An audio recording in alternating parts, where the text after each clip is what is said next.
નમસ્કાર, નિર્માણ ન્યૂઝમાં હું ધ્વની આપનું સ્વાગત કરું છું। ગુજરાત માટે આજનો મહત્વનો દિવસ। આખરે ગુજરાતનો વિકાસ કઈ દિશામાં જશે અને ગુજરાત હજુ પણ વિકાસની વધુ હરણફાળ કેવી રીતના ભરશે તેને લઈ અને આખું અત્યારે એક ચિત્ર સ્પષ્ટ કરવામાં આવ્યું હતું। જી હા, આજે બજેટનો દિવસ છે। અંદાજપત્ર રજૂ કરવામાં આવ્યું છે। વર્ષ 2022-23 માટેનું અંદાજપત્ર કનુભાઈ દેસાઈ નાણામંત્રી દ્વારા રજૂ કરવામાં આવ્યું છે। ખાસ કરીને આ બજેટને લઈ અને ઘણી બધી આશા અપેક્ષાઓ અહીંયા હતી। જે રીતે આખું એક ચિત્ર ઊભું કરવામાં આવી રહ્યું હતું મહિલાઓ માટે, ખાસ કરી અને યુવાનો માટે, સાથે અહીંયા કહી શકાય કે નાના અને મધ્યમ ઉદ્યોગો માટે કોરોના કાળ પછીનું જ્યારે આ બજેટ હતું ત્યારે લોકોની આશા અપેક્ષાઓ ઘણી જોવા મળી રહી હતી। ત્યારે આ અપેક્ષાઓ પર સરકાર કેટલી ઊંડી ઉતરી છે તે તો આપણે ચર્ચા કરીશું, પરંતુ સાથે નિષ્ણાંતો આ બજેટને કેવી રીતના જોઈ રહ્યા છે એ સમજવું પણ અહીંયા મહત્વપૂર્ણ બની જાય છે। અહીંયા જે રીતે આપણે જોઈ રહ્યા હતા કે ભૂપેન્દ્ર પટેલની સરકારનું પ્રથમ અને ભાજપ સરકારનું આ અંતિમ બજેટ હતું। આવનારા સમયમાં ચૂંટણી આવી રહી છે ત્યારે આશાઓ એ પણ હતી કે અહીંયા બજેટ ખાસ કરી અને ચૂંટણીલક્ષી આ બજેટ જોવા મળી શકે છે, પરંતુ એવી કોઈ જ મોટી જાહેરાતો કે જે ઉડીને આંખે વળગે એવું હજી સુધી જોવા નથી મળી રહ્યું। ત્યારે આખરે આ બજેટને સમજવાનો પ્રયત્ન કરીએ અને આ ચર્ચા માટે અત્યારે હાલ મારી સાથે જોડાયા છે મુકેશ પંચાલજી કોંગ્રેસમાંથી, સાથે ભારતીય જનતા પાર્ટીમાંથી નિલેશ સોલંકી, અન્ય એક મહેમાન જીસીસીઆઈમાંથી આપણી સાથે જોડાયા છે પદ્મીન બુચ, અર્થશાસ્ત્રી સરજુ મહેતા અને સાથે ચાર્ટર્ડ એકાઉન્ટન્ટ મયુર મોઢા। તમામ મહેમાનોનું સ્વાગત છે। પોલિટિકલ પાર્ટીઝ પાસે જઈએ એ પહેલા અર્થશાસ્ત્રી પાસેથી સમજવાનો પ્રયત્ન કરીએ। ખાસ કરી અને સરજુજી, જે બજેટ રજૂ કરવામાં આવ્યું હતું, જે આશા અપેક્ષાઓ હતી, આકાંક્ષાઓ હતી, કોરોના કાળ પછીનું આ બજેટ, પહેલી, બીજી અને ત્રીજી લહેર પછી આખરે આ બજેટ જ્યારે આવી રહ્યું છે ત્યારે કેવી રીતના આને આપ જોઈ રહ્યા છો? બેન, તમે રાઇટલી સેડ કે કોરોના પછીનું પહેલું બજેટ અને ઘણી બધી અપેક્ષાઓ હંમેશા બજેટ પાસે રહી છે। અહીંયા સૌથી પહેલી એ વાત યાદ રાખવી જરૂરી છે કે કોઈપણ રાજ્ય, ગુજરાત રાજ્ય કે દેશનું કોઈપણ રાજ્યનું બજેટ હવે જ્યારે જીએસટી પછી આવે છે ત્યારે આ જ મંચ ઉપર ગયા વર્ષે આ જ તારીખે મેં આપને પણ કહેલું કે એ બજેટમાં આવકના કોઈ સ્ત્રોત ઊભા કરવાની કોઈ કે એમાં કોઈ રાહત આપવાની હવે કોઈ જોગવાઈ રહેતી નથી। જીએસટી એક સ્ટેટની બદલે હવે સેન્ટ્રલનો ટેક્સ બની ગયો છે। એટલે હવે જે આપણું કોઈપણ રાજ્યનું જે બજેટ બને છે એ પ્રિડોમિનન્ટલી વાત છે એ બધી એની વહેંચણીની છે કે જે આવકના સ્ત્રોતમાંથી ઊભા થયેલા જે પૈસા છે એને કેવી રીતે અમે ખર્ચ કરશું। એટલે આ એક પ્રકારનું એલોકેશનનું બજેટ કહી શકાય કે જ્યાં આપણે પોતે આપણી પાસે જે પૈસા છે એને કેવી રીતે એલોકેટ કરશું। તો સૌ પહેલાં બજેટને ઓવરઓલ દ્રષ્ટિએ જોઈએ તો આપણે આજકાલ રિયાલિટી શો બહુ આવતા હોય છે, એટલે બધાને માર્ક સાંભળવાની બહુ ઈચ્છા હોય કે આપણે આનું આકલન કેવી રીતે કરીએ છીએ।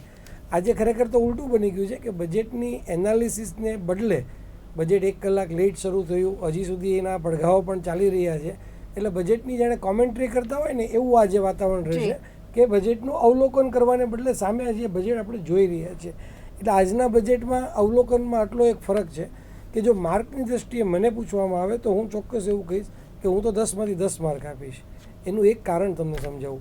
બજેટનું જો ધ્યાનથી સાંભળશો ને તો નાણામંત્રી અને ઓબ્વિયસ છે કે મુખ્યમંત્રીના અનુસંધાને એમની પણ આમાં મદદ હોય તો દ્વારકાના છેવાડેથી, દ્વારકામાં જ એરપોર્ટ કરવાની વાત છે તો દ્વારકાના પશ્ચિમના છેવાડેથી લઈ દાણું એટલે કે દક્ષિણ ગુજરાતનો સૌથી છેલ્લો પોઈન્ટ સુધી માંડી અને ઉત્તર ગુજરાતના સૌથી છેલ્લા પોઈન્ટ સુધી જો આ આખું બજેટ કવર કરી શકતા હોઈએ અને પૂર્વમાં પણ સૌથી અગ્રિમ ભાગ અને મધ્ય ગુજરાત, તો હું એવું માનું છું કે આજે જે કોઈ માણસ બજેટ સાંભળશે એને પોતાને માટે, પોતાના એરિયા, પોતાના વિસ્તાર કે પોતાના ગ્રામ કે પોતાની મહાનગરપાલિકા કે નગરપાલિકા, એને માટે એને કંઈક તો આમાં દેખાશે।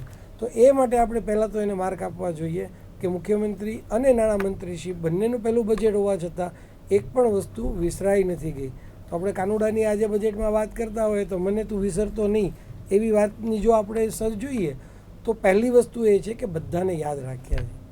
બીજી વસ્તુ, જ્યારે પણ કોઈ પણ રાજ્યનું બજેટ હોય અને એમાં જે મેં વાત કરી એમ એક્સપેન્સ લગતી, જે એલોકેશનને લગતી વાત હોય તો એલોકેશનનું પરિણામ કેવું આવશે એ અત્યારે આપણે ચર્ચા કરવાની નથી રહેતી। એલોકેશન બરાબર થયું છે કે નહીં એ જોવાની વાત આવે છે। તો કોઈપણ રાજ્ય, કોઈપણ મા બાપ, કોઈપણ વડીલ પોતાના ઘરનું જેમ બજેટ બનાવતો હોય એ જ રીતે રાજ્યના બજેટમાં પણ શું ધ્યાન હોય? શિક્ષણ, તબીબી, મહિલાઓનો વિકાસ, બાળકોનો વિકાસ, ઉદ્યોગની વાત અને વાહન વ્યવહાર અને મેડિકલ ફેસિલિટી. તો આ 6 આસ્પેક્ટમાં આજે નાણામંત્રીએ has given the clear Sixers for all the shorts. એમણે ગિફ્ટ સિટીને પણ યાદ રાખ્યું છે, ઉદ્યોગોને આ રીતે કવર કરી લીધા, રોડ રસ્તાઓમાં અત્યારે જે 22,000 કરોડના રોડ ચાલુ છે એમાં એમણે ઉમેરો કરીને બીજા 10,000 કરોડ રૂપિયા આવતા વર્ષ માટે વાપરવાની વાત કરી છે. એમણે કિનારાના જે આપણો 1600 કિલોમીટરનો આપણો દરિયા કિનારો છે એના જે કોઈ માછીમારો છે એને પણ યાદ રાખ્યા. સામે પક્ષે તમે જ વાત કરી કે કોરોના પછી જે બધા લોકો હેરાન થયા છે એમાં ખેડૂતો વિશેષ હેરાન થતા હોય છે, કારણ કે જે વિશેષ નબળો માણસ હોય એ વધારે થોડો હેરાન થઈને વધારે નબળો થઈ જતો હોય છે. તો એમને માટે એમને જે સબસિડીની જે વાત ચાલુ રાખી છે કે ભાઈ ડાયરેક્ટ સબસિડી કોઈ પણ જાતના અવરોધ વગર સીધી એમના અકાઉન્ટમાં જે જમા થાય છે એ સબસિડી, અને ગાયના પાલન માટે એમને જે વધારાના પૈસા સબસિડી આપવાની વાત છે એ પણ એમણે અહીંયા કરી છે.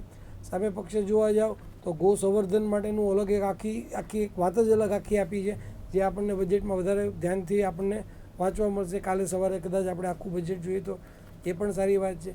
પ્રવાસનની વાત કરું તો પ્રવાસનમાં નાના સેન્ટરને પણ આજે નાણામંત્રી શ્રી ભૂલ્યા નથી.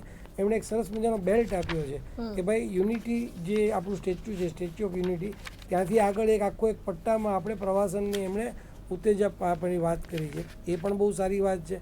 સામે પક્ષે તમે જોવા જાઓ તો પર્યાવરણને પણ નથી ભૂલ્યા. જી બિલકુલ, એટલે તમામ બાબતોને આવરી લેવાનો પ્રયત્ન ચોક્કસ અહીંયા જોવા મળી રહ્યો છે. પદ્મિનભાઈ, આપની પાસે આવવા માંગીશ. ઉદ્યોગો માટે રૂપિયા 7,030 કરોડની જોગવાઈ કરવામાં આવી છે. જે સ્થિતિમાં ગુજરાતના ઉદ્યોગો કોરોનાના કારણે મુકાયા હતા, શું લાગે છે કે આ એક કહી શકાય કે બૂસ્ટર આપશે ઉદ્યોગો માટે, અથવા તો અહીંયા વધુ વેગવંતુ બનાવવા માટે ગુજરાતના ઉદ્યોગોને આ પ્રયત્ન આપણે ગણી શકીએ આને? હા, બજેટ એલોકેશન 7,030 કરોડનું સારું છે, પણ મારા મુજબ પૂરતું નથી. જી, સૌથી પહેલા મારે એક લાગતું હતું કે મારા ઘણા બધા મેસેજ આવે છે, નામ ખોટા લખાય છે.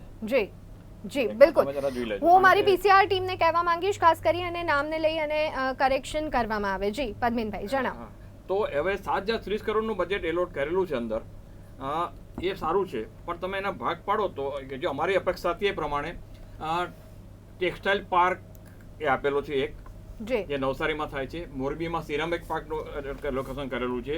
5 એગ્રો ફૂડ પાર્કનું એ લોકો એનાઉન્સમેન્ટ કર્યું છે, કમિટમેન્ટ નથી પણ એનાઉન્સમેન્ટ કરેલું છે. હવે જે મુખ્ય જે આશા હતી એ આશા એ હતી કે સ્ટાર્ટઅપ અને એમએસએમઈ માટે એટલે જે ફાઇનાન્શિયલ સ્કીમની અંદર ફંડ એલોકેટ કરે, એમાં 1,030 કરોડનું ફંડ એલોકેટ કરવામાં આવેલું છે. એ ઘણું ઓછું કહેવાય, કારણ કે ઓલરેડી એ બધાને માર પડેલો છે. એટલે જો એ લોકો વધારે આપે, વેન્ચર ફંડની વાત નથી કરતો, વેન્ચર ફંડ એ અલગ કરેલું છે, અને ફાઇનાન્સ આસિસ્ટન્સ સ્કીમની નીચે 1,030 કરોડ એલોકેટ કર્યા છે. સારું છે, પણ મારા મતે એ ઓલમોસ્ટ 40% ઓછા છે, લગભગ એટલું વધારે કહી શકાય. બીજું એક અગત્યનું પગલું એમણે જે સારું ભર્યું છે એ છે કે એમણે સર્વગ્રાહી ઇન્ડસ્ટ્રી માટે કર્યું છે. પોર્ટ ડેવલપમેન્ટ થાય, આપણે એમ કીધું સરજુભાઈ કીધું પ્રમાણે, તો ઓટોમેટિકલી ઇન્ડસ્ટ્રીનો વિકાસ થવાનો છે. ગિફ્ટ સિટી ડેવલપ થાય તો ફાઇનાન્શિયલ હબ તરીકે ડેવલપ થાય તો એ ઇન્ડસ્ટ્રીને વિકાસ થતો. તો સર્વગ્રાહી પગલાં લેવામાં આવેલા છે, પણ 7,030 કરોડ જેટલું જે એમએસએમઈનું બજેટ છે એ ડેફિનેટલી એ વધારે હોઈ શકે, કારણ કે જે 2 વર્ષથી તમે કીધું પ્રમાણે જે કોરોના કારણે માર પડ્યો છે એને માટે ઘણા પગલાં લેવા, તો આટલું બજેટ તો થશે જ નહીં કરી. અને વચ્ચે એક વસ્તુ કહેવા માગું છું કે એ બી અપેક્ષા હતી કે સરળીકરણ માટે, અમલીકરણ માટેના પગલાં અંદર જો મૂકવામાં આવ્યા હોત તો અમને વધારે ગમત, કારણ કે સ્કીમ ઘણી સારી છે, સારી સ્કીમ આવતી રહેતી હોય છે. ઘણી વાર એવું થાય છે કે બજેટ ઉપરાંત બી સ્કીમ આવતી હોય છે, એવું નથી કે નથી આવતી વચ્ચે સ્કીમ, પણ એનું જે અમલીકરણ છે એ બહુ સરળ નથી. જેને આપણે કહેવાય ને કે ઇઝ ઓફ ડુઈંગ બિઝનેસ, એ કોઈ કારણ આપણે કહીએ ને કે there is a distance between cup and lip. ચા છે પણ હજી પીવાતી નથી, એવું થાય છે ઘણી વાર. આપણને ખબર છે સ્કીમ છે પણ એનું મળતું નથી. પણ અધરવાઇઝ હું માનું છું કે જેટલા પગલાં ભર્યા છે એ ડિમાન્ડને અનુરૂપ છે ભર્યા છે. અમારી માંગ હતી કે લગભગ 5 થી 6 જાતના અલગ અલગ ટેક્સટાઇલ પાર્ક, અલગ અલગ પાર્ક કહેવામાં આવે. હજી medical device park, pharmaceutical park એનું પેન્ડિંગ છે, એનું આમાં કંઈ જાહેર કરવામાં આવ્યું નથી. રિસર્ચ એન્ડ ડેવલપમેન્ટ માટે 20 કરોડ રૂપિયા એલોકેટ કર્યા છે. એ ઘણું જ નાનું બજેટ કહેવાય. રિસર્ચ એન્ડ ડેવલપમેન્ટ ટેકનોલોજી વગર આપણો દેશ, આપણો રાજ્ય આગળ વધશે નહીં. 20 કરોડનું બજેટ સારું કહેવાય કે એલોકેટ કર્યું છે, કે નોર્મલી કેન્દ્ર સરકાર કરતી હોય છે. રાજ્ય સરકાર કર્યું એ સારું પગલું છે, પણ જો સારું પગલું ભર્યું તો એ કેમ વધારે ના કર્યું? એટ એ ટાઈમ કર્યું હોત તો થઈ શકત, એમાં માનું છું. એટલે હું એમ કહીશ કે મારા મુજબ કે વ્યાપાર ઉદ્યોગની દ્રષ્ટિએ આ બજેટ એ સારી ઇનિશિયેટિવ લીધી છે, પણ એમાં સેજ ઓછું છે. જો સારું થઈ વધારે કર્યું તો સારું થાત. હું એક છેલ્લું વસ્તુ કહી દઉં, એજ્યુકેશન. આજે આપણે જાણીએ છીએ કે બિઝનેસ અને ઇન્ડસ્ટ્રી, વ્યાપાર ઉદ્યોગને સારા એમ્પ્લોયમેન્ટની જરૂર છે. એમ્પ્લોયમેન્ટ એમને બી વધારાની જરૂર છે. એમાં એજ્યુકેશન ફંડ માટે એમણે સારા, પર્ટિક્યુલર ડિજિટલ એજ્યુકેશન માટે જે ફંડ એલોકેટ કર્યું છે એ ખરેખર બહુ સારું પગલું છે. આપણે ડિજિટલ ઇન્ડિયા એ કેન્દ્ર સરકારની સ્કીમ છે.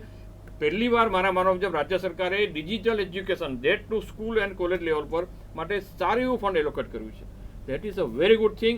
અને જો ખરેખર એનું સારું ઇમ્પ્લિમેન્ટ થશે તે બધાને ફાયદો થશે, અને અલ્ટિમેટલી વ્યાપાર ઉદ્યોગનો તો ફાયદો થવાનો જ છે એમાં. એટલે ઓવરઓલ સારું છે. 2-3 વસ્તુ થઈ શકી હોત, થોડું ફંડ એલોકેશન વધારે અને ઇન્ફ્રાસ્ટ્રક્ચર ડેવલપમેન્ટમાં વધારે ભાર આપ્યો હોત તો અમને વધારે ગમત. That's all. હું એમ કહેવા માંગુ છું. જી મયુરભાઈ, આપ કેવી રીતના જોઈ રહ્યા છો? ક્યાંક જ્યારે પણ બજેટ એ કેન્દ્ર સરકારનું હોય કે રાજ્ય સરકારનું હોય, જનતાને આશા એ હોય છે કે સીધો લાભ અહીંયા અમને ક્યાં થવાનો છે, અમને આનાથી શું ફરક પડવાનો છે, કદાચ રૂપિયો ક્યાંથી આવે છે અને ક્યાં જાય છે એનાથી વધારે જનતાની એ આશા રહેતી હોય છે કે મને આનાથી શું ફાયદો થવાનો છે. આ જે તમામ બાબતોનો ઉલ્લેખ બજેટમાં જોવા મળ્યો, ખાસ કરી અને સામાન્ય જનતાને કેટલી રાહત આનાથી જોવા મળી શકે છે આવનારા સમયમાં? જો બેન, આમાં જે રીતે સરજુભાઈએ કીધું કે આ જે છે એ જે આપણે નાણાં જે હોય એનો ઉપયોગ કઈ રીતના કરવાનો, જે રેવન્યુ જે છે એનું એક્સપેન્ડિચર, તો આમાં ડાયરેક્ટલી કોઈ પણ કોમન માણસને આ સ્પર્શે એ રીતનું બજેટ હોય એવું પોસિબલ નથી. પરંતુ આમાં ઘણા બધા સેક્ટરોને આવરી લેવામાં આવ્યા છે, જેથી કરીને એ સેક્ટરોમાં ફંડ જશે, જેથી સામાન્ય માણસને એનો બેનિફિટ આગળ ઉપર એ ઇમ્પ્લિમેન્ટેશન થશે એના આધારે થશે. અને એક ચાર્ટર્ડ એકાઉન્ટન્ટ તરીકે જો આપણે આ બજેટનું એનાલિસિસ અત્યારે કરવા માટે બેઠા હોઈએ તો તમે જુઓ કે ગયા વર્ષે 21-22 માટે જે બજેટ હતું એ 2.23 લાખ કરોડ આશરે હતું, જે વધારી અને 2.43 લાખ કરોડ જેવું કરવામાં આવ્યું છે. અને ગયા વર્ષે કેપિટલ એક્સપેન્ડિચર પેટે 56 લાખ કરોડ અને 1.67 લાખ કરોડ રેવન્યુ એક્સપેન્ડિચર, જે બી માત્રા એમાં વધારો કરી અને 60 લાખ કરોડ અને રેવન્યુ એક્સપેન્ડિચરમાં 1.80 જેવું ફાળવવામાં આવ્યું છે. જેથી કરીને સરકારે પોતાના ખર્ચા જે છે એ વધારી અને લોકોના હિત માટે અને દરેક તબક્કાના લોકોને સ્પર્શે, ઇન્ડસ્ટ્રીથી લઈ અને કામદાર સુધી ફંડની ફાળવણી કરી છે. અને તમે જો એક આ બજેટને જો માઇન્યુટલી જોશો તો મારું એવું ઓબ્ઝર્વેશન છે કે આપણા જે મુખ્યમંત્રી છે ભૂપેન્દ્રભાઈ પટેલ, જે અમદાવાદ મ્યુનિસિપાલિટીમાં કોર્પોરેટર તરીકે કામ કરી ચૂક્યા છે, જેથી એમને ગ્રાઉન્ડ લેવલની પરિસ્થિતિની બધી માહિતી છે એમની પાસે, જેથી એમણે દરેક મ્યુનિસિપાલિટીને બી જે ફંડની રિક્વાયરમેન્ટ હોય એને પણ બજેટમાં ધ્યાનમાં રાખીએ છે, જેથી દરેક તાલુકાને બી આ બજેટ સ્પર્શશે એવું મારું માનવું છે. આ સિવાય તમે કમ્પેરિઝન એટલે કે આપણે એનાલિસિસ કરીએ તો 2021-22 અને 22-23ના બજેટમાં જે ફાળવણી છે તો એમાં એજ્યુકેશન માટે 28,000 કરોડની ગયા વર્ષમાં હતી ફાળવણી, જે વધારીને 34,000 કરોડ જેવું કરવામાં આવ્યું છે. એનર્જીમાં બી વધારો કરી 12,000 કરોડની સામે 14,000 કરોડ જેવો ફાળવણી કરવામાં આવી છે. આ ઉપરાંત હેલ્થમાં જે 11,000 કરોડની ફાળવણી હતી, જે 12,240 કરોડ જેવી ફાળવણી કરવામાં આવી છે. આ ઉપરાંત ટ્રાન્સપોર્ટેશનમાં 9,705 કરોડની ફાળવણી હતી ગયા વર્ષે, જે વધારી અને 12,024 કરોડ જેવી કરવામાં આવી છે. આ ઉપરાંત એગ્રીકલ્ચરમાં 7,737 કરોડની ફાળવણી કરવામાં આવી છે. આ ઉપરાંત રૂરલ ડેવલપમેન્ટ માટે જે ગયા વર્ષે 6,612 કરોડની ફાળવણી હતી, જે વધારીને 9,048 કરોડ કરવામાં આવી છે. આ રીતના, અને એક લાસ્ટમાં ગૃહ વિભાગમાં જે 6,512 કરોડની ફાળવણી હતી, જે વધારીને 8,325 કરોડ કરવામાં આવી છે. એટલે કે ઓવરઓલ બજેટમાં દરેક વિભાગને ફાળવણી કરી અને વધારો કરી અને ફાયદો દરેકને પહોંચે એવી પ્રયત્ન કરવામાં આવ્યો છે. જી બિલકુલ, ખાસ કરી અને હવે આપણે ભારતીય જનતા પાર્ટી પાસેથી જાણવાનો પ્રયત્ન કરીશું. જે પ્રવક્તા આપણી સાથે જોડાયા છે નિલેશભાઈ, અહીંયા ઘણી બધી આશાઓ આ બજેટને લઈને હતી. હજી પણ ઘણા બધા એવા પ્રશ્નો છે કે જે યથાવત જોવા મળી રહ્યા છે, પરંતુ અહીંયા નિષ્ણાંતોનો મત જાણ્યો ત્યારે એક વાત ઘણી કોમન સામે આવી છે કે આખરે અહીંયા જાહેરાતો તો ઘણી બધી થતી હોય છે, આપણે અમલીકરણમાં પાછળ પડતા હોઈએ છીએ, ત્યારે એને પણ ક્યાંક ને ક્યાંક મજબૂત કરવામાં આવે એટલું જ જરૂરી છે. અહીંયા કદાચ ગઈ વખત કરતાં થોડી રકમ વધારે ફાળવવામાં આવી હશે અલગ અલગ ક્ષેત્રમાં, પરંતુ આજે પણ સામાન્ય રીતે આપણે જોતા હોઈએ છીએ વિધવા પેન્શનથી લઈ અને અનેક કાર્ડો માટે પણ લોકોને ધક્કા ખાવા પડતા હોય છે. તો સરકારે આ તમામ બાબતો વિશે હવે આયોજન કરવું જોઈએ એમ આપને લાગી રહ્યું છે? બેન, બંધારણની જોગવાઈ પ્રમાણે 202ના અનુસંધાને આજે ગુજરાત રાજ્યનું માનનીય મુખ્યમંત્રી શ્રી ભૂપેન્દ્રભાઈની નેતૃત્વમાં મંત્રી શ્રી કનુભાઈ દેસાઈએ જે બજેટ દર્શાવ્યું છે, આજે બજેટની તમે જોયું કે આપણે જે આપણી સાથે પેનલમાં છે એમને બી જ કહ્યું કે ગઈ વખતે 2,23,000થી શરૂઆત હતી અને આજે 2,44,000ની આસપાસ. એટલે આ બજેટ જ એક દર્શાવે છે કે વિકાસ એ થઈ રહ્યો છે. એવું નથી કે એકના એક વ્યક્તિ પર વારંવાર ટેક્સ લગાવીને એ શક્ય જ નથી. પણ આ તમે જોઈ રહ્યો છો કે પૂરેપૂરા આપણા અમદાવાદ કે ગુજરાતમાં કોઈ પણ છેલ્લા માણસ સુધી આ વિકાસની ગાથા જે ચાલુ થઈ હતી માનનીય મુખ્યમંત્રી નરેન્દ્ર મોદી હતા અને અત્યારે જે માનનીય મુખ્યમંત્રી ભૂપેન્દ્રભાઈ પટેલ, અને 27 વર્ષથી આપણે જોશો કે દરેક કિલોમીટરમાં કોઈ પણ જગ્યાએ આપણે ત્યાં જોશો કે વિકાસનું કામ થયેલું છે. બીજી વસ્તુ કે યુનિયનનું જે બજેટ આવ્યું એ બજેટમાં પણ ઘણી બધી જોગવાઈ ઇન્ફ્રાસ્ટ્રક્ચરમાં કરવામાં આવી હતી. એ ડાયરેક્ટલી કે ઇનડાયરેક્ટલી ગુજરાત રાજ્યને પણ અસર કરે છે. અને આપણે જોયું હશે કે ઇન્ફ્રાસ્ટ્રક્ચર પર આપણે બહુ જ સૌથી વધારે ભાર મૂકવામાં આવ્યું. ઇન્ફ્રાસ્ટ્રક્ચરમાં એવું છે કે બ્રિજ છે, એરપોર્ટ છે, ડેમ છે, આ બધા જે બનશે એમાં ઘણું બધું લોખંડ વાપરવામાં આવશે, સિમેન્ટ વાપરવામાં આવશે, સ્ટીલ વાપરવામાં આવશે. એટલે આના થકી ઘણી બધી રોજગારી પણ વ્યાપક ઉદ્ભવશે. બીજું કે દરેક જગ્યાએ આપણે જોયું છે કે બજેટ મેં જોયું કે યુનિયનમાં પણ જે અપકમિંગ 5 રાજ્યની ઇલેક્શન આવતી હતી. એટલે એવું કંઈ નથી બેન કે ઇલેક્શન આવે ને અમે કંઈક લોલીપોપ લોકો બીજી સરકારો જેવું આપીએ. ભારતીય જનતા પાર્ટી નિષ્પક્ષ રીતે લોકોની સુખાકારી માટે બજેટ આપે છે અને નાનામાં નાના ગરીબ માણસ સુધી એ બજેટ પહોંચાડે છે. જી બેન. જી બિલકુલ, મુકેશભાઈ, અહીંયા નિલેશ સોલંકીએ જે રીતે જણાવ્યું, અહીંયા આ વખતનું બજેટ પણ તેઓએ જે રીતે કહ્યું કે રૂડું રૂપાળું આ બજેટ છે, પરંતુ ચોક્કસ વિપક્ષના પેટમાં હંમેશા દુખતું આવ્યું છે. અને જે રીતે બજેટ પહેલાં જ વિરોધ કરવામાં આવી રહ્યો હતો ત્યારે વિપક્ષ શું માને છે? કોઈ એવી મોટી તો જાહેરાત નથી જે આપ બૂમો પાડીને કહી રહ્યા હતા કે ચૂંટણીલક્ષી આ બજેટ હશે એટલે અહીંયા લોલીપોપ આપવામાં આવશે, ત્યારે આપ આને કેવી રીતના જોઈ રહ્યા છો? 100% સાચી વાત છે કે આપણે એવું ગઈકાલે કહેતા હતા, હું ડિસ્કશનમાં હતો ગઈકાલે પણ, કે ભાઈ ચૂંટણીલક્ષી બજેટ હશે. પણ બજેટમાં જેમ તમે કહ્યું કે વિપક્ષને કાયમ પેટમાં દુખે એવું નહીં, પણ પ્રજાના હિતમાં વિપક્ષ લોકશાહીની ભૂમિકામાં જ્યારે વાત કરે તો પ્રજાના હિતમાં ના થાય તો એ ફેરફાર કરવા માટે સરકારના કાન આંબળવા એ વિરોધ પક્ષની એક જવાબદારીનો ભાગ છે. બરાબર. હું તમને એક વાત કરું કે ગત 2021-22ના બજેટમાં માનનીય નીતિનભાઈ જે નાણામંત્રી હતા એમણે જે બજેટ રજૂ કર્યું હતું અને એમાં એ પોતે બોલ્યા હતા કે 6 મહિના પછી એક ધક્કો મારવો પડશે એવું આ બજેટ છે. પણ કુદરતી માનીએ કે એમને હાઈકમાન્ડે આખી સરકારને ધક્કો મારી દીધો એટલે એ ધક્કો તો હવે કંઈ રહ્યો નહીં. પણ આ વખતના બજેટની અત્યારે વાત કરીએ તો ભાઈ આપણા નિષ્ણાત એક બોલ્યા, નામ મને નથી ખ્યાલ, પણ કે ભાઈ ભૂપેન્દ્રભાઈ મુખ્યમંત્રી છે અને કોર્પોરેશન સાથે પણ જોડાયેલા, ઉડા સાથે પણ જોડાયેલા મારા મિત્ર છે, અમે સામસામે લડ્યા છીએ કોર્પોરેશનમાં. પણ એક વાત નક્કી છે કે જે એક વાત કરી છે ને, જે મેં આમ તો હજુ અધૂરું સાંભળેલું છે પણ છતાંય, કે 100 કરોડ રૂપિયા એમણે અમદાવાદની વાત કરી રખડતા ઢોર માટે. તો ધ્વનિબેન તમે પણ જોતા હશો, અહીં બેઠેલા પણ જોતા હશે કે આજની પણ પરિસ્થિતિ અમદાવાદ હોય કે કોઈ પણ સિટીની હોય, તમને રખડતા ઢોર જોવા મળે જ છે. એના માટેનું જે કંઈ કોર્પોરેશને કરવું જોઈએ કોર્પોરેશન એના લેવલે કરતી હોય છે, પણ એવી કોઈ જોગવાઈ 100 કરોડ રૂપિયાની છળાવટ જરૂરી છે કે આ 100 કરોડ રૂપિયા રખડતા ઢોર માટે તેના માટે ક્યાં અને કેવી રીતે વાપરવા જેથી પ્રજાને હાલાકી ના પડે અને માલધારીઓને તકલીફ ના પડે અને ઢોર રખડતા ના રહે અને એના ગૌચર જે હતા એ પાછા મળે એવી વ્યવસ્થા થાય તો મને લાગે છે કે આ રખડતા ઢોરની વાત સાબિત થઈ શકે. બીજી વાત એવી છે કે માનનીય જે નાણામંત્રીએ પહેલા વાત કરી હતી સગર્ભાઓ માટે 66 કરોડ, યુવાનોને ટેબ્લેટ, વૃદ્ધોને પેન્શન, આ જે બધું જે ઇમ્પ્લિમેન્ટ જે છે એમાં મારે જે આ બજેટની વાત કરીએ એના કરતાં એવી વાત પહેલાં કરવી જોઈએ કે જે બજેટ ગઈ વખતે રજૂ થયું હતું એનું ઇમ્પ્લિમેન્ટ કેટલા ટકા થયું. તમે વર્ષે ને વર્ષે બજેટ વધારતા જાઓ એની સાથે વાંધો નથી, અને એ તો વધારવું જ જોઈએ.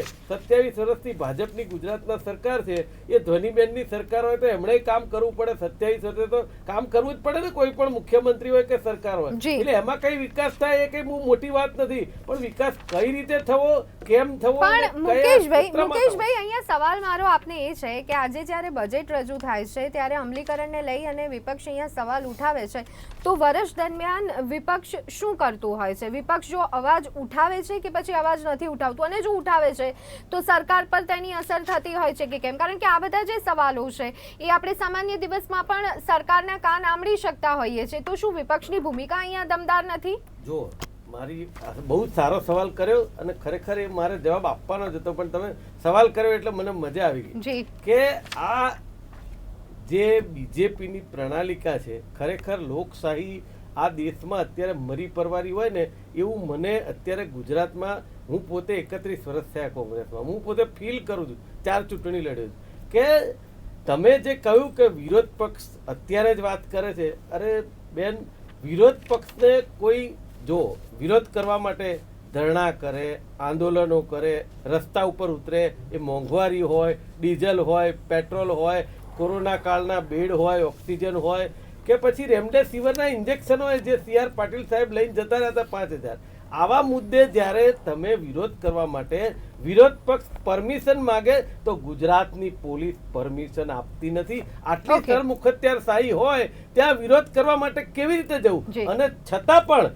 કોંગ્રેસ પક્ષ વિરોધ કરવા માટે રોડ ઉપર જ્યારે જ્યારે આવે છે ત્યારે એન કેન પ્રકારે પોતાના જે પોલીસ જવાનો છે એને સ્ટ્રિક્ટ વોર્નિંગ આપી અને એમના ઉપર ખોટા કેસ કરી અને પોલીસમાં લઈ જવામાં આવે. એક તટસ્થ બની અને આપ જવાબ આપજો. જે સ્થિતિમાં આપણે પસાર થયા છે કોરોના કાળમાં, પહેલી, બીજી, ત્રીજી લહેર, અને એ દરમિયાન આપણે જોયું કે જે રીતે લોકો, કોરોના પીડિત લોકોની જે રીતે સારવાર કરવામાં આવી છે, જે રીતે એક સરકાર પર પણ બોજ વધ્યો છે રસીને લઈને કે અન્ય તમામ બાબતોને લઈને, અને તેમ છતાં વધારા સાથેનું આ બજેટ છે, તો શું આને અપ્રિશિએટ આપ નથી કરી રહ્યા?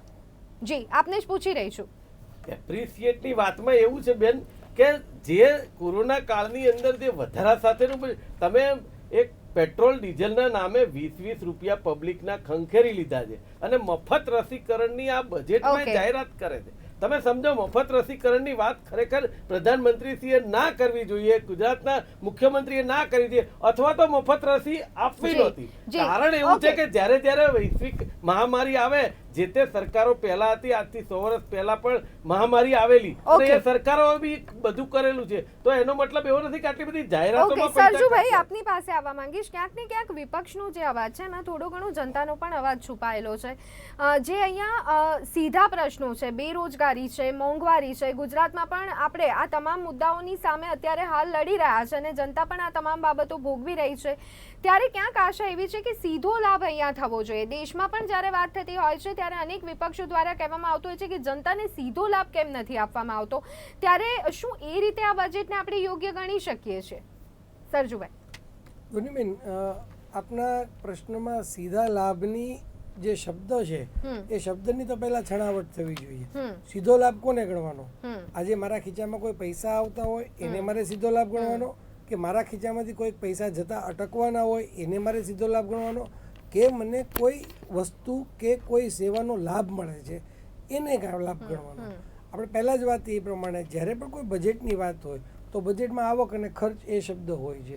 હવે જીએસટીના સમય પછી આવકની વાત તો ભૂલી જવાની છે, સ્ટેટના હાથમાં જ નથી આવક, એટલે આવકના સ્વરૂપે કરવેરામાં રાહત એ તો સ્ટેટ બજેટમાં ક્યારેય આવવાની જ નથી.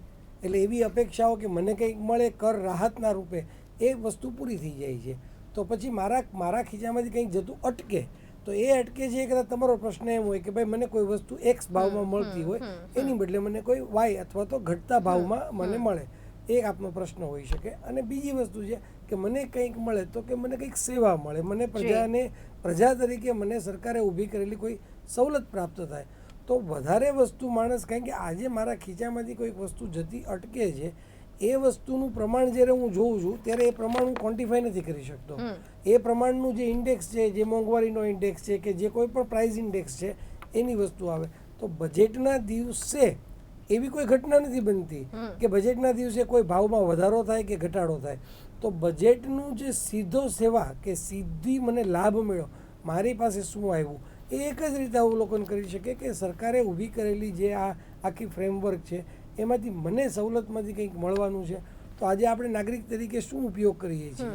આપણે નાગરિક તરીકે રોડ રસ્તા ઊભા કરીએ છીએ, આપણે નાગરિક તરીકે સેવાઓ જે બધી સરકારી છે કે જે કાંઈ આપણે જે ઘરમાં રહીએ છીએ, જે સિવિક ફેસિલિટીઝ આપણે અવેલેબલ કરીએ છીએ, તો અહીંયા આપણે અપેક્ષા કંઈ રજૂ કરવી હોય તો આપણે એમ કહેવું પડે મને આ સિવિક સેવાથી હું હજી વંચિત છું.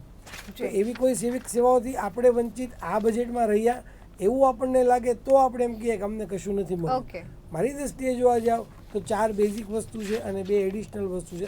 શિક્ષણ પાયાની વાત છે, ડોક્ટરી એટલે કે જે મેડિકલ છે, રોડ રસ્તા, ઇન્ફ્રાસ્ટ્રક્ચર, આ 3 આપણને જો મળતા હોય, આ 3માં આપણને કંઈ નથી મળ્યું એમ આપણે જોવું જોઈએ. બાકી તો અપેક્ષાઓનો તો બેન ધ્વનિબેન અંત જ નથી આવવાનો. એટલે જે લિમિટેડ પોકેટમાંથી બધાને મળતું હોય એ મળી રહે છે. આપણે કંઈ રહી ગયા છે કે નહીં એવું પિન પોઈન્ટ આપણે દેખાડવું જોઈએ, જે મારી દ્રષ્ટિએ આપણે દેખાડી શકતા નથી. જી બિલકુલ. પરમીનભાઈ, આપની પાસે આવવા માંગીશ. ઉદ્યોગો માટે જે 7,030 કરોડની જોગવાઈ કરવામાં આવી છે, પરંતુ એમાં આપણે ઘણા બધા પોઈન્ટ સમજાવ્યા કે શું સરકાર કરી શકતી હતી અને ક્યાં આપણે થોડા ઘણા કાચા પડી રહ્યા છે. ક્યાંક કોરોના કાળમાંથી જ્યારે આપણે પસાર થયા ત્યારે ઘણા બધા એવા પણ ઉદ્યોગ ધંધા છે કે જેની પર હજી પણ ક્યાંક ને ક્યાંક માઠી અસર જોવા મળી રહી છે. તો ખાસ આ રીતે અલગ અલગ કરી અને ત્યાર પછી જેને ખરેખર જે ઉદ્યોગોને ખરેખર હજી વધારે જરૂર છે એમના માટે થોડું વધારે અલોટ કરવામાં આવે, એ પ્રકારની રાહત આપવામાં આવે. શું આ રીતનું ક્યાંક વિચાર સરકારના મનમાં આવવો જોઈતો હતો કે કેમ? કેટલી આશાઓ આને લઈને આપ જોઈ રહ્યા હતા? સાચી છે, તમે એકદમ વ્યવસ્થિત મુદ્દો ઉઠાવ્યો છે. સરકારે પ્રવાસન ઉદ્યોગ માટે પણ અલગ ફંડ જાહેર કરેલું છે. હજી આપણને એનો બ્રેકઅપ મળેલો નથી, પણ જે કે હું થોડું અત્યારે મેં જોયું એનામાં જે તમે કીધું કે કોરોના કાળમાં જે ઉદ્યોગોના અમુક સેગમેન્ટે ખરેખર અસર પડી છે, જેમ કે ટ્રાવેલ એન્ડ ટુરિઝમ, બહુ મોટી અસર પડેલી છે. એને માટે કોઈ સ્પેસિફિક હજી બહાર પડે એવું લાગતું નથી. જી, પ્રવાસન ઉદ્યોગ માટે 465 કરોડની જોગવાઈ કરવામાં આવી છે. તમે ખરેખર જુઓ તો આપણે નથી કહેતા કે બધા હજારો કરોડમાં જોવું જોઈએ, પણ જે રીતે ફટકો પડ્યો છે ને જે રીતે હજી હમણાં મહિના સુધી જે લોકોને તકલીફ હતી, કર્ફ્યુ ઉઠાવ્યા પછી સારું થયું, એ રીતે જોઈએ તો કદાચ. અને બીજું કે સ્પેસિફિક પોલિસી જાહેર કરવી પડે. અમે બી કીધું હતું કે સ્પેસિફિક પોલિસી જાહેર કરો કે જે બધા નાના રેસ્ટોરન્ટ વાળા છે, નાના જે ફૂડ જોઈન્ટ વાળા છે, એ લોકોને આધાર રાખો કે એ લોકોને તો બંધ થઈ જાય, એ લોકો રેન્ટલ બી ભરી શકતા નથી. એમાં થોડું વધારે ફોકસ કરવાની જરૂર છે. જો હોય તો વિલ બી વેરી હેપી, પણ એ પણ એવું લાગતું ને એમાં થોડું વધારે કરી શક્યા હોત. ત્રીજું, રિટેલર્સ, જે નાના દુકાનદારો છે, રિટેલર્સ જેને કહેવામાં આવે છે, એની બી અસર પડી છે. કારણ કે લોકો આવતા જતા બંધ થઈ જાય, ઓછા જાય, લોકો ખરીદી ઓછી કરે, ખરીદી કરવાનું ટાળે.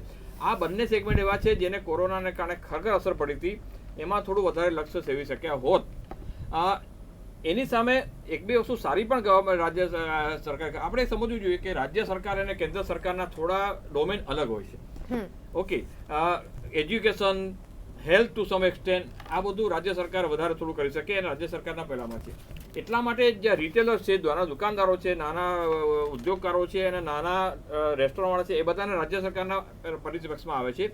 તો એમાં એ લોકો વધારે કરી શકે એમ છે. ઇન્ફ્રાસ્ટ્રક્ચર, છેલ્લું જે કેન્દ્રીય બજેટ આવ્યું એમાં કેન્દ્રે બહુ મોટા પાયે ઇન્ફેક્ટ ઇન્ફ્રાસ્ટ્રક્ચર આધારિત જ બજેટ હતું એમ કહેવામાં આવે. બહુ મોટા પાયે ફંડનું એલોકેશન કર્યું, બહુ બધી સ્કીમ જાહેર કરી. એમાંથી અમુક ભાગ ઇન્ફ્રાસ્ટ્રક્ચર ફંડનો કેન્દ્ર સરકારે દરેક રાજ્યને એલોટ કર્યો છે. આપણે ઈચ્છીએ કે એ એલોટ કર્યો છે જે ફંડ, એ રાજ્ય સરકાર એનો ઉપયોગ કરશે કે જ્યાં સુધી રોડ નહીં હોય, જ્યાં સુધી બંદર નહીં હોય, ત્યાં સુધી ઉદ્યોગો આગળ ચાલવાના નથી. એટલે કારણ કે હવે થયું શું કે જે નિકાસ, હવે આયાત નિકાસ હવે વધશે, કારણ કે બધા ધીમે ધીમે બધા દેશો વધી રહ્યા છે. આપણે બી ઉદ્યોગકારોની રાહ જોઈ રહ્યા છે. એની સામે દરેક જગ્યાએ ફ્રેટ વધી ગઈ છે, જેને કહેવાય કે માલ નિકાસનું અને આયાતનું જે ભાડું છે એ એટલું બધું વધી ગયું છે. એમની અંદર બી એક જાતની સબસિડી આપવાની જરૂર છે, જે કેન્દ્ર સરકાર આપી શકે એમ છે, પણ રાજ્ય સરકાર થ્રુ એ કેન્દ્ર સરકાર આપે એ થઈ શકે એમ છે. એની સામે જે સારી વસ્તુ હું કહીશ, હું ચોક્કસ કહીશ, રાજ્ય સરકારે જે મેડિકલ યુનિવર્સિટી નાખવાની વાત કરી છે એ બહુ જ અગત્યનું, બહુ પ્રશંસનીય પગલું છે. મેડિકલ યુનિવર્સિટી એ આખી અલગ જ જાતની વસ્તુ છે. એને કારણે મેડિકલ જે આપણે જે સહન કર્યું છે, research and development and medical field, દવા ઉદ્યોગ નહીં, મેડિકલ ફિલ્ડમાં એ આગળ વધશે. એ બહુ સારું પગલું લીધું છે અને જે પ્રશંસનીય છે એ કામ લાગવાનું જ છે. પણ ઉદ્યોગ ધંધામાં નાની નાની વસ્તુઓ યાદ જ્યારે વી હોપ કે ગવર્મેન્ટ એમાં આગળ થઈ શકે એમ છે. એવું નથી કે ના થઈ શકે, બજેટ બધી બી થઈ શકે એમ છે અને we are expecting that to happen. જી બિલકુલ. અમરભાઈ, અહીંયા બીજી એક બાબત કે 80 વર્ષથી વધુની વયના વૃદ્ધોને 1250 અને 60થી વધુ વયના વૃદ્ધોને 1000 પેન્શન અને સાથે 20 વર્ષમાં માથાદીઠ જે આવક છે 19,000થી વધીને 2.14 લાખ સુધીની થઈ છે. આ બાબતને, આ બંને બાબતોને આપ કેવી રીતના જોઈ રહ્યા છો? હવે જે વધારો કર્યો છે એ તો જે તે પ્રમાણે માંગણીઓ હશે એ પ્રમાણે એ પેન્શનમાં એમણે વધારો કર્યો હશે, પરંતુ તમે જે માથાદીઠ આવકની વાત કરી તો એ પ્રમાણે આપણે વાત કરીએ તો જે આ માથાદીઠ આવક જે છે એનું એનાલિસિસ મારી પાસે છે કે જે ગયા વર્ષે શું હતું અને અત્યારે એમાં શું વધારો થયો છે. એ સિવાય એક જે અત્યારે મારી પાસે એક ફિગર આવ્યા છે બજેટની સ્પીચમાં, જે એન્ડમાં આપણે જે નાણામંત્રીએ આપેલા છે કે ટોટલ મહેસૂલી આવક જે ગયા વર્ષે 1.67 લાખ કરોડ હતી, જે આ વર્ષે વધી અને 1.82 લાખ કરોડ અંદાજવામાં આવી છે. અને મહેસૂલી ખર્ચ જે ગયા વર્ષે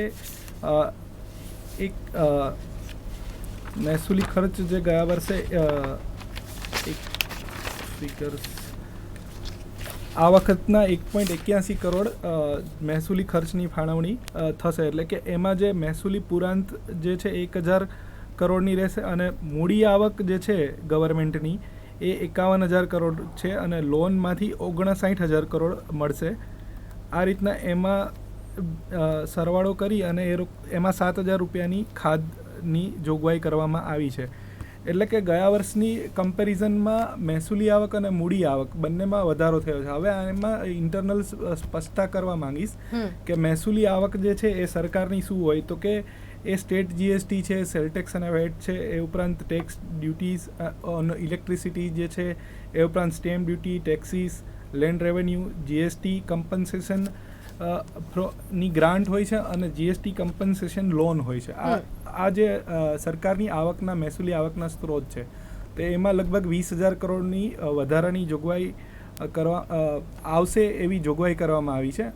અને જેથી કરીને આમાં કોઈ વધારો કરવામાં આવ્યો નથી સ્ટેટ દ્વારા. સ્ટેમ્પ ડ્યુટી છે કે કોઈ ઇલેક્ટ્રિસિટી ઉપર ટેક્સ છે, તો એક સારી વસ્તુ એવી જોઈ શકાય છે કે સરકારની આવક વધશે પરંતુ કોઈ ટેક્સનો વધારો કરવામાં આવ્યો નથી, જેથી કોઈ એની ખરાબ અસર થશે નહીં. જી બિલકુલ. તો ખાસ કરી અને આપણે જોઈ રહ્યા છીએ અત્યારની હાલની સ્થિતિ કે બજેટ અહીંયા રજૂ કરી દેવામાં આવ્યું છે અને આખરે કોને શું મળી રહ્યું છે અને કેટલું મળ્યું છે તેની પર આપણે ચર્ચા કરી રહ્યા છીએ, નિષ્ણાંતોનું મત જાણવાનો પ્રયત્ન કરી રહ્યા છે. તો અત્યારે હાલ નાણામંત્રી કનુ દેસાઈ દ્વારા પત્રકાર પરિષદ સંબોધવામાં આવી રહી છે. આવો કરીએ તેની પર એક નજર. દુનિયામાં હવે પ્રચલિત છે અને એમાં આપણા યુવાનોને